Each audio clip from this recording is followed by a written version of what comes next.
विलास भाऊ, हा जे दावा करत होतो आम्ही किंवा मनोज दादा करत होते ते सरकार येऊन सांगत होतं, सरकारचे मंत्री सांगत होते, राज्याचे तत्कालीन मुख्यमंत्री एकनाथराव शिंदे साहेब म्हणत होते किंवा बाकी सरकारच्या यंत्रणा त्या सांगत होत्या 58 लाख आकडा आहे.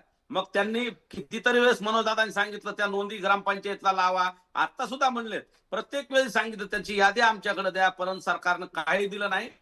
फक्त सांगायचे शिंदे समिती सुरू झाली आणि आम्ही 58 लाख पण नोंदी शोधल्या. मग मग त्यांनी हे सांगायला पाहिजे होतं, त्या पूर्वी सुरुवातीपासूनच्या आहे.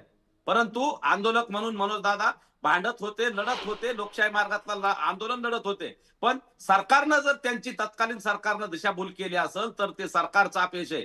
ते मनोज दादाचं किंवा मराठा समाजाचं अपयश आम्ही मानत नाही. कारण आंदोलक हा सरकारकडे मागणारा असतो. जे अपयशाचं कुठं द्यायचं काय किंवा दादा? जे काही निर्णय घ्यायचे अधिकार सरकारकडे असतात बडे सर.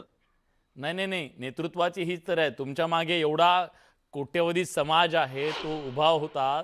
त्या समाजाला तुमच्याकडनं तुमच्या शब्दावर आहे ना हो.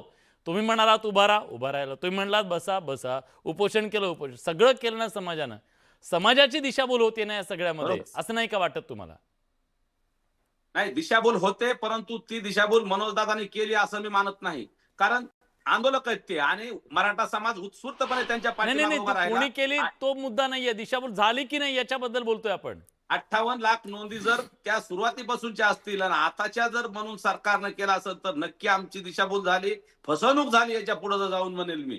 आणि हे सरकारनं केलंय, तत्कालीन सरकारच्या अधिकाऱ्यांनी केलंय, तिथं येणाऱ्या मंत्र्यांनी आमची दिशाभूल केली, हे आम्हाला आता कबूल करावं लागेल. पण एक जबाबदार मंत्री, जबाबदार अधिकारी जर हे असं खोटं बोलत असतील, आंदोलकांची फसवणूक करत असतील, मराठा समाज एवढ्या संख्येने त्यांची बर फसवणूक बर करत असतील, तर चला सर्वसामान्य गंगाधर, माणसं